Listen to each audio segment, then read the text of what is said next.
Hey, come this way.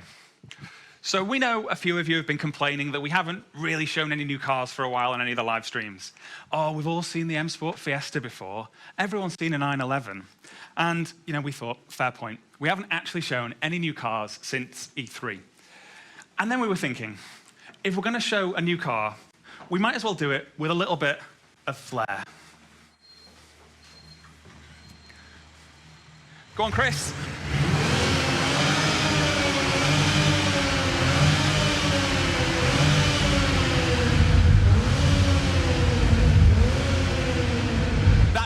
The 2020 Toyota Supra GR is coming to Forza Horizon 5 on day one. Chris, should we go check it out in game? Yeah, let's go. Let's go.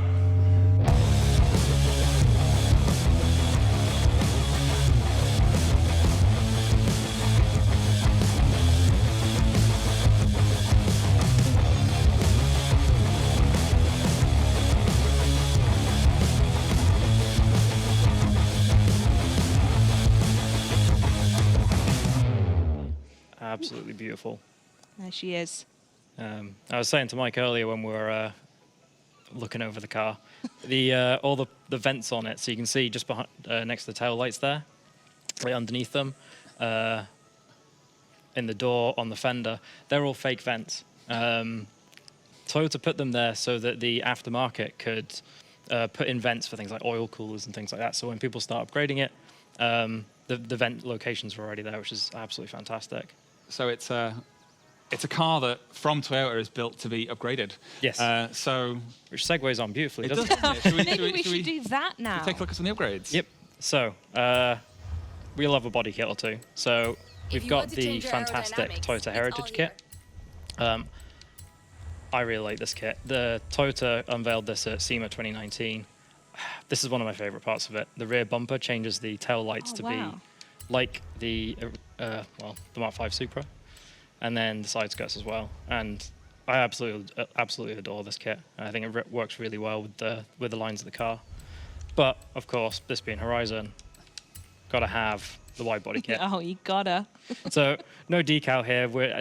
This is a dev build, but this is a HKS wide body kit, and it's lacking something on the back, I think, isn't it?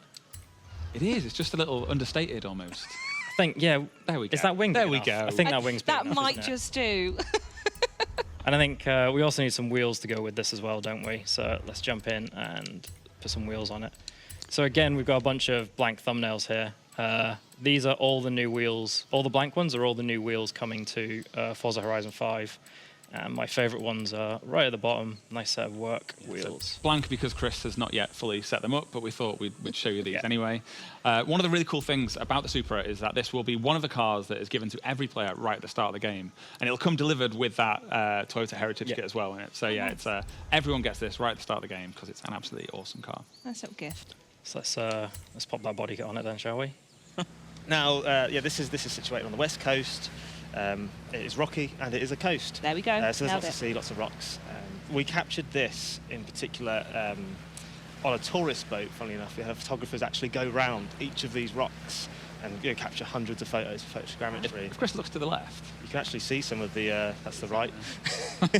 Is that the boat? Is that it there? Yeah, we have actually put the boat in the game. In the game that is comparable to the boat that we used to capture the rocky coast. So all of this, we've mentioned it a few times, but all this stuff's created with photogrammetry as well. So it's super accurate to real life, which is why it looks so amazing. Should we take it for a spin, Chris, in your heavily modified Supra?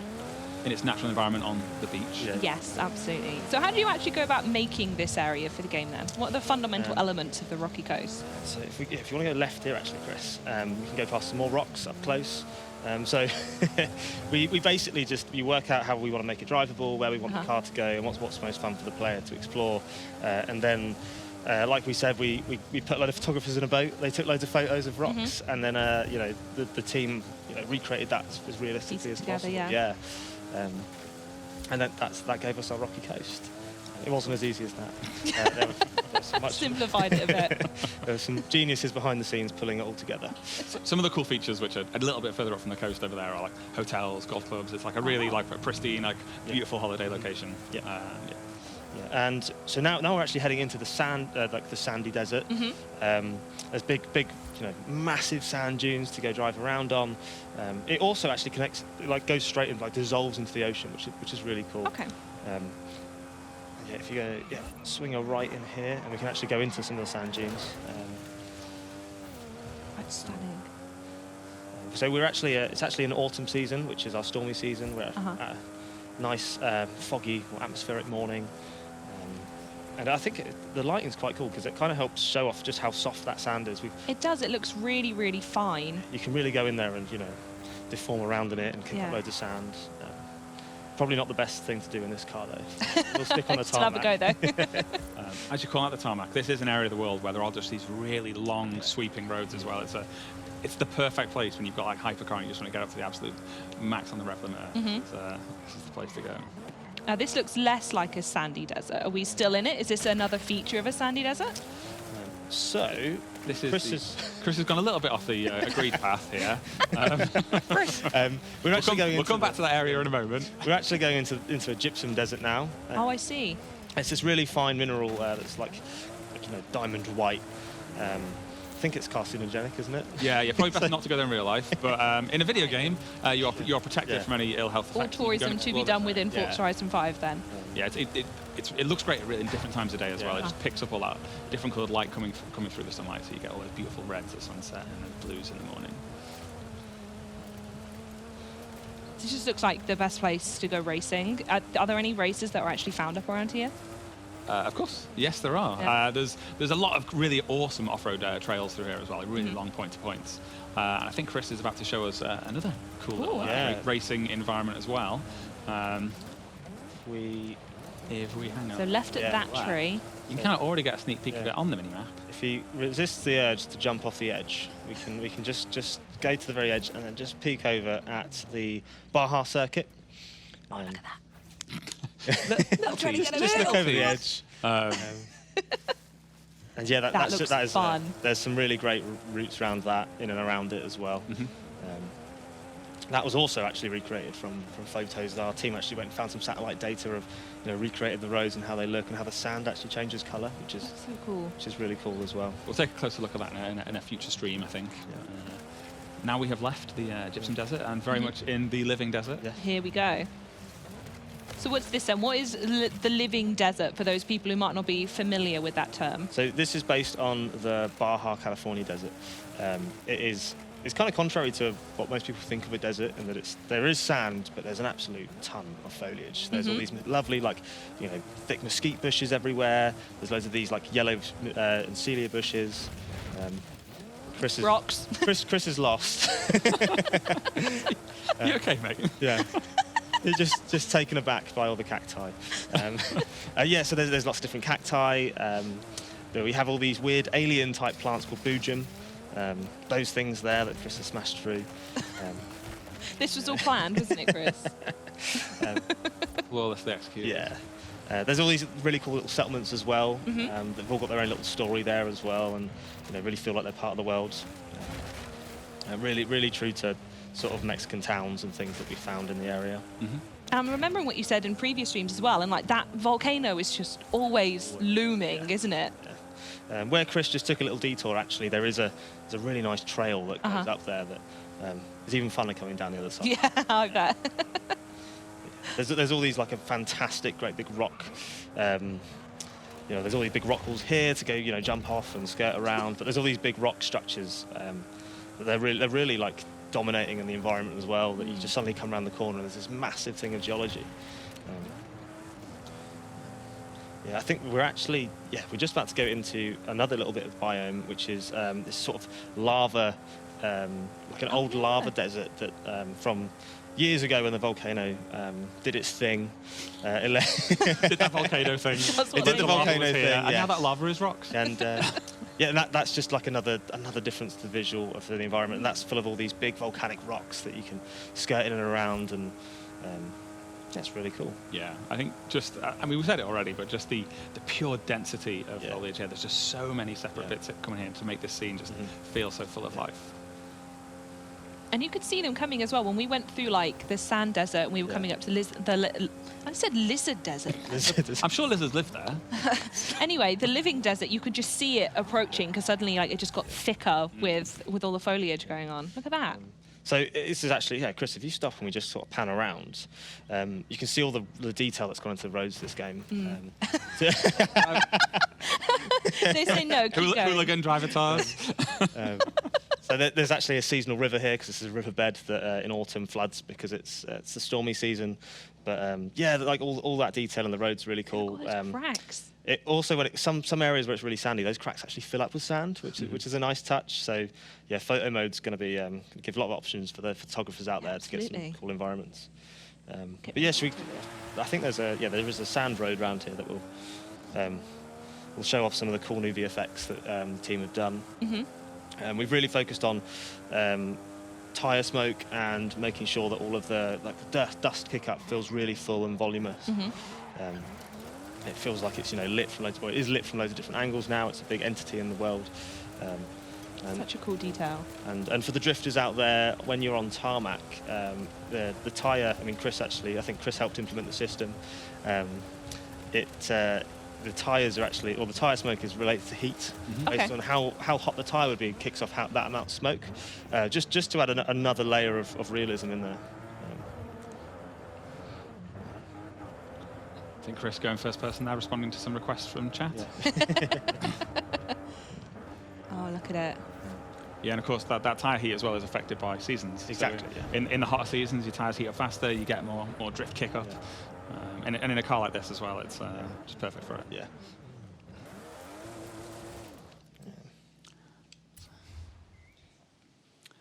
Have we got money that Chris is going to do this better than Andy? Andy did do it blindfolded. Well, there you go. The bar is set. Chris points to the fact there are things obscuring it. Chris has got a camera in front of him. But only we know that, so no one else does. So you need to prove it to everyone in chat now.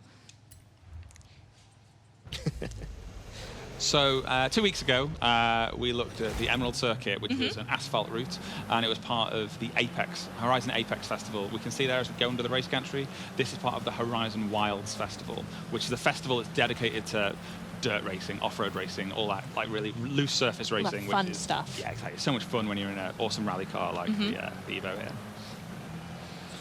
Mulege is in a part of the living desert that's really hilly.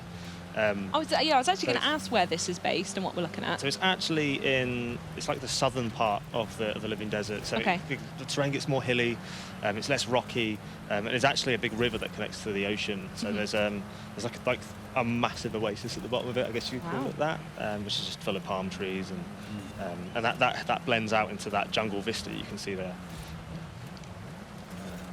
I think we've got some broken checkpoints there, haven't we? Have you gone through one, Chris? So Chris, currently in 6th place. I feel like Andy would have done better than this by now. So I think he would have finished it by now, actually. Both laps. Mulege is this really colourful little quaint town.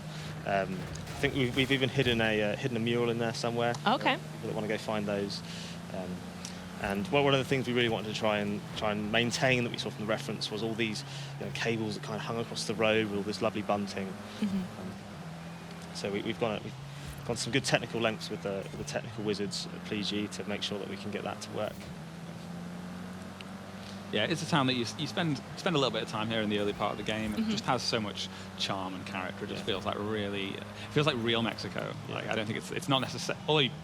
It is a beautiful place. You could go on holiday there. This is like, I think, where what Mexicans would think of as like the kind of places. Okay, authentic. Yeah. Every single house has got its own little charm. It's slightly different. I remember you saying on a previous stream that obviously all the houses are all really colourful because they're intended to be as such. I just think that's such a lovely touch. There's this amazing orange one here, and there's like a pink one, like just opposite it. That's it's just really pretty. Yeah, the pink one opposite that the player may get the opportunity to live in at some point. Yeah, that could be one of your homes. Oh. But we didn't show it, so I guess that remains a mystery for a future show. So, Chris keeps hitting those broken checkpoints. Broken checkpoints, Chris. It's a bit where I stop focusing on the stream and just focus on this now. He's willingly shown a broken bit of the game just to get into first place. Commendable. That will be remembered. I know it will also be fixed as well. That is No, a bug that is already fixed in a newer build than this. All right, so he's only got one corner left. I think he's got enough of a lead now that we can call it done. So well done, Chris. Well done. You can come back another week, Chris. Great work. Very well done. Very good. That was stunning. Right, so Chris, back behind the wheel, but this time driving on the map. So we, so tell you what, should we go back and show just where we've driven on the map? Yeah, so we can see the scramble there that we've just done, right? That was Mulege, that's a scramble. There's the El Arco in Cabo, and then going up, we've got the sand dunes, and then a bit of that gypsum desert, and there's the Baja circuit. That's one we peeped at earlier from over the hill, right? We did, so people can now get a good look at that and start to work out how they're going to build their own routes through there using Event Lab. And then if you go right, you can just see how massive that volcano is. It's a big volcano. So on the right there, that massive stretch of road is the asphalt switchbacks we showed last time. And the other massive switchback is the dirt one as well. So you can go up either of those ways or cross country, and there's probably about 100 different ways you can jump off of it as well. Yeah. Perfect. And then here we are in Guanajuato. That's that amazing city, which has also got the canal, the tunnel. Yeah, tunnel. Why was I stuck on tunnel? The tunnel system underneath, so you can drive through there and then come out of this beautiful city. And then just north of here, there is. It's the canyon. It's the canyon. It's we were just talking about this with the train. So I don't think you can make out the train track on the map there, but the train basically runs full length of the canyon. There's another awesome drift road there as well that takes you down into the canyon. The canyon is, I think it's 2/3 of the length of the map as well. So Wow, okay. It's massive. it's a great road. Fairly significant then, huh? Now we're looking at the tropical coast on the east of the map, and down there is the town of Playa Azul. This is what we showed with the beautiful mural art by Farid Reda. So that there's actually 2 of his murals in that town for the mural hunters. So we will get a closer look at this biome in a future stream. But whereas the rocky coast we saw earlier is really dusty and dry and rocky, this is super lush and green and tropical. It's worth saying as well, we are going to let's put up a high resolution one of these if we haven't already. So don't worry about stitching this thing together. We'll give you the proper one. Yeah, So you can all zoom in yourselves and figure it out. Yeah, it'll be on our Twitter and Insta within the next few minutes. I'm reliably ensured. So, Perfect. So no need to be screen capping this. There will be one out that you can just digest at your heart's content. So are there any other particular features you want to call out or any favourite areas? If you head slightly north, Chris, I think it's worth calling out the stadium. So we showed this during our E3 presentation. It's where we had that event lab creation with all the bowling pins and the jumps and stuff. It's a really big open space. It's the perfect place to get in there and build using our amazing UGC tools. And I know you've mentioned previously, but the map's bigger than Forza Horizon 4. To what scale, or how does that actually translate? It's 50% bigger. Okay. So 1.5 times the size of Forza Horizon 4. Yep. Gorgeous. And this is the highway you've mentioned as well, right? Yes, the longest one so far? There you go. For more or less the bottom corner up to the top corner, the longest we've had in any of the Horizon titles. And yes, there is a danger sign at the end. Just absolutely yeet yourself off the end of it. Love it. Yeah, straight out. So your favourite is the stadium, or did you have another favourite, Mike? My favourite area actually is the main festival, which is just where Chris is highlighting right now. You can actually see that it's built around an old abandoned racetrack, so there's a really awesome race circuit through there, which I think it will become the natural test track for people when they're building out their tunes, and I think we'll probably use it to test out some vehicles in a future stream. It's also got that runway running right the way through it, which acts as a drag strip. And in the centre of the festival, that main bit there, where you can just see that runway intersecting. This is amazing artwork that's painted down onto the floor as well. It's like a really beautiful area to go and explore. Gorgeous. What about you, Connor? What's your favourite? I've got so many, obviously. We'll go through them all then, obviously. Let's talk about the whole map. Chris, tell you what, let's look at the jungle. So what we showed off. Actually, I tell you what, I've just been reliably informed that the image is now on Twitter. It is, okay. So if you want to go find these areas at the same time we're talking, that could be a fun little a bit to do. Anyway, you were saying. I'll try to think of a really clever word and it escaped me, so I just said bit. I think the jungle is one of my favourite areas. And in the middle of the jungle is actually this like a vast water network of waterfalls. And in the heart of that is this great big waterfall called Agua Azul, which I haven't stopped going on about, as Mike assured me, since the beginning of the project. Because it's just such, it's so stunning. It's amazing. It's amazing work of art by our team who've been working, tirelessly to get over this technical challenge. And not only that, but it's amazing because you can jump off of it, you can drive around it. It looks good at all times. Is this the one that we saw in the trailer? It is the same one, yeah. And yeah, I mean, there it is on the map there. You can see just how big that thing is. Yeah. So it covers most of the jungle. Yeah, he's not joking either. He started talking about 3 minutes after we chose Mexico as the location. There's this We've waterfall. got to do it. It's called the Agua Azul waterfall. Before we talk about cars or anything else, there's this waterfall that has to be in here. All right, mate. It's great. It's great. It's a great waterfall. But yeah, people have already spotted all the temple sites, I guess. But we've got Teotihuacan there, Tulum on the east coast. We've got Ekbalam. There's the Giants of Tula, and there's Uxmal as well. So yeah, I think temple sites. I mean, they're inherently cool. So they probably are my favourite. Love seeing those the other week. That was brilliant.